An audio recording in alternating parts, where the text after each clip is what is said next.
Hi everyone, Assalamu alaikum. I'm Rizwana from Spoon of Passion.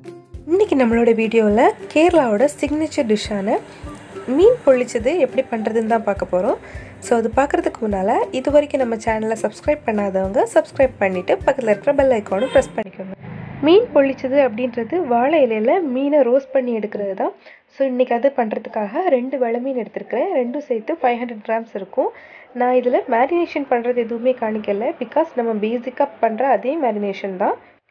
But இதில் கரம் மசாலா மட்டும் avoid பண்ணிவிட்டு ginger garlic paste அப்புறமா ஒரு ஹாஃப் லைம் ரெண்டும் சேர்த்துட்டு நம்ம ஒரு 1 ஹவருக்கு மேரினேட் பண்ணி வச்சு ஃப்ரை பண்ணி எடுக்கணும். ஃப்ரை பண்ணி எடுக்கிறப்போ ஃபுல்லாக டீப் ஃப்ரை ஆகாமல் ஒரு 80% ஃப்ரை பண்ணி எடுத்தால் போதும். ஸோ இப்போ நான் ஃபிஷ்ஷை ஃப்ரை பண்ணி எடுத்து வச்சுருக்கிறேன். இனி நம்ம ரோஸ்டிங்க்கு தேவையானது ரெடி பண்ணிக்கலாம். இது ஃபிஷ் ஃப்ரை பண்ண அதே பேன் தான். அதே ஆயிலில் நீங்கள் பண்ணுறப்போ டேஸ்ட் இன்னும் நல்லாயிருக்கும். ஸோ நான் அதே ஆயிலில் ஒரு 2 பல்லாரி ஆட் பண்ணி வதக்கி எடுத்துக்க போகிறேன்.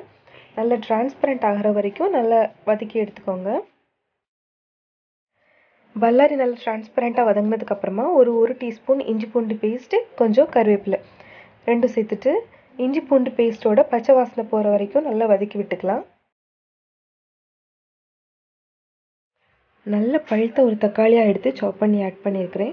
இதுக்கு தக்காளி நல்ல பழுத்திருந்தால் தான் டேஸ்ட் நல்லாயிருக்கும். ஸோ நீங்கள் தக்காளி சூஸ் பண்ணுறப்போ அது நல்ல பழுத்ததா இல்லையான்றது ஒன்று கவனமாக பார்த்து சூஸ் பண்ணிக்கோங்க. நமக்கு தக்காளி நல்ல குழையிற அளவுக்கு வதங்கணும். அதனால ஒரு லிட் போட்டுட்டு நல்ல குழையிற அளவுக்கு வதங்குற வரைக்கும் விட்டுக்கலாம்.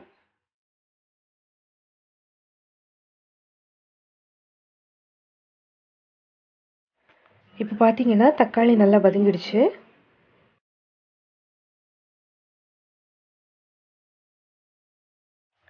தேவையான அளவு உப்பு சேர்த்துக்கோங்க. நம்ம மசாலா பவுடர்ஸ்லாம் ஆல்ரெடி ஃபிஷ் மேரினேட் பண்ணும்போது கொஞ்சம் யூஸ் பண்ணியிருப்போம். அதனால் இப்போ கொஞ்சம் பார்த்து யூஸ் பண்ணால் போதும். மஞ்சள் தூள் ஒரு 1/4 டீஸ்பூன் அளவு, மிளகாய் தூள் ஒரு 2 டீஸ்பூன், 1 டீஸ்பூன் மல்லிப்பொடி, 1/4 டீஸ்பூன் பெருஞ்சீரக பொடி, மிளகுத்தூள் ஒரு 1/4 டீஸ்பூன்.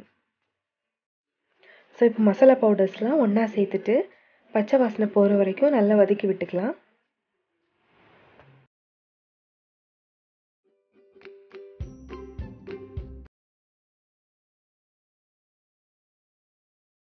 மசாலாவோட பச்சை வாசனை எல்லாம் போனதுக்கப்புறமா ஃபைனலாக ஒரு 1/2 கப் தேங்காய் பால் ஆட் பண்ணிக்கோங்க.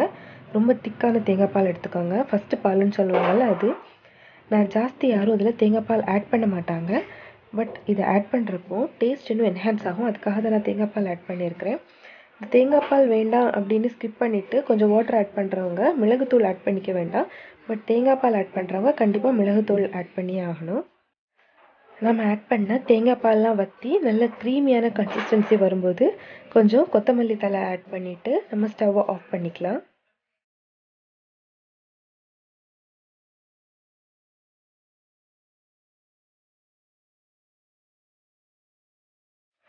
இப்போ நம்ம ஃபிஷ்ஷை ரோஸ்ட் பண்ணுறதுக்கு பனானா லீஃப் ரெடி பண்ண போகிறோம்.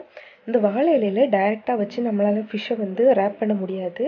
வாழை இலை பிஞ்சு போய்டும். ஸோ அதுக்காக அதை கொஞ்சம் இலையை சாஃப்டன் பண்ணுறதுக்காக இந்த மாதிரி லைட்டாக தீயில காட்டி வாட்டி எடுத்துட்டிங்கன்னா நம்ம ரேப் பண்ணுறப்போ இலை கிழிஞ்சு போகாமல் அழகாக வரும். ஸோ அதுக்காக இது மாதிரி தீயில காட்டி நான் வாட்டி எடுத்துக்கிறேன் முதல்ல.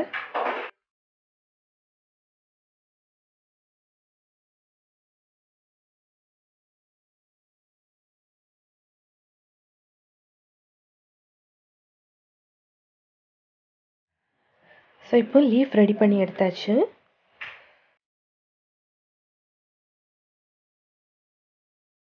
ஃபர்ஸ்ட் ஒரு லேயர் நம்ம ரெடி பண்ணி வச்ச கிரேவியை ஸ்ப்ரெட் பண்ணிக்கோங்க.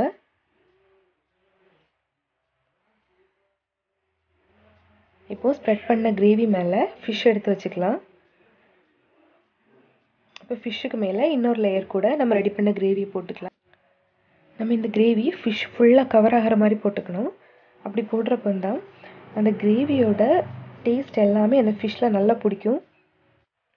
ஸோ இதுக்கு தான் ஃபஸ்ட் நான் ஃபிஷ்ஷை ஃப்ரை பண்ணுறப்போ 80% ஃப்ரை பண்ணால் போதும்னு சொல்லியிருந்தேன். நல்ல டீப் ஃப்ரை ஆச்சுன்னா அந்த கிரேவியோட டேஸ்ட் ஃபிஷ் அப்சர்வ் பண்ணுறது ரொம்ப கஷ்டமாக இருக்கும். இப்போ நம்ம ஃபைனலாக இலையை ரேப் பண்ணிக்கலாம். ரேப் பண்ணிவிட்டு கெட்டுறது மோஸ்ட்டாக வாழை நார்லாம் கெட்டுவாங்க. பட் எனக்கு அது கிடைக்காததுனால நான் இந்த மாதிரி நூலில் கட்டியிருக்கிறேன். இந்த நூல் பூ கட்டுறதுக்கு யூஸ் பண்ணுற நூல் இது. ரொம்ப ஹார்டாக இருக்கும், அதனால சீக்கிரமாக பொட்டி போகாது. பட் நீங்கள் வந்து சீவிங் நூல், அதாவது தையலுக்கு யூஸ் பண்ணுற நூல் வந்துட்டு நீங்கள் எடுத்து கட்டினீங்கன்னா கண்டிப்பாக அது பொட்டி போகும். அதனால் ஒன்றில் வாழை நார் எடுத்துக்கோங்க, இல்லைனா இந்த மாதிரி ஹார்டான நூல் வச்சு கட்டுங்க. பட் சீவிங் த்ரெட் யூஸ் பண்ண வேண்டாம். ஸோ ஒன்றா ரேப் பண்ணி ரெடி பண்ணிட்டோம். இதே மாதிரி நான் அடுத்ததையும் ரேப் பண்ணி ரெடி பண்ணிக்கிறேன்.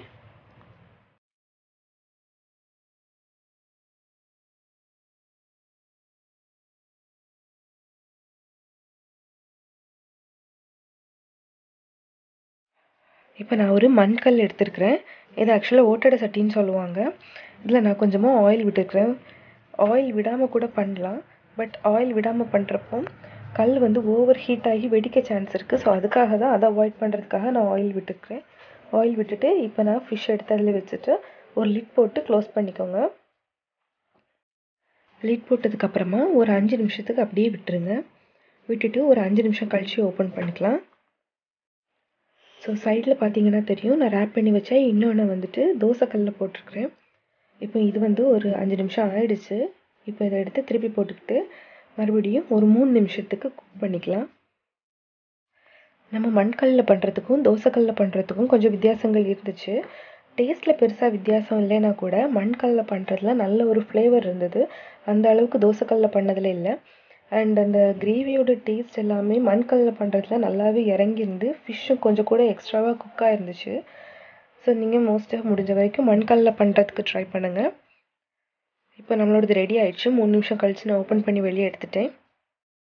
ஸோ இப்போ நம்ம பார்சலை ஓப்பன் பண்ணி பார்க்கலாம் எப்படி இருக்குன்னு.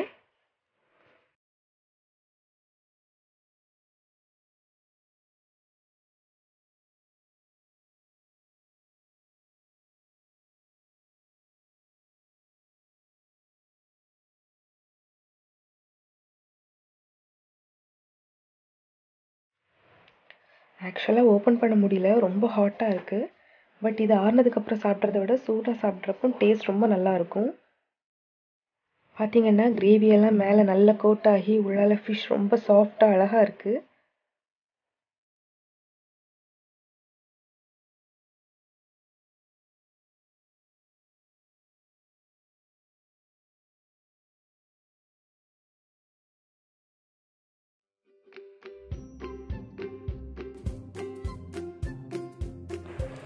இது செகண்ட் ஒன், தோசைக்கல்லில் பண்ணி எடுத்தது.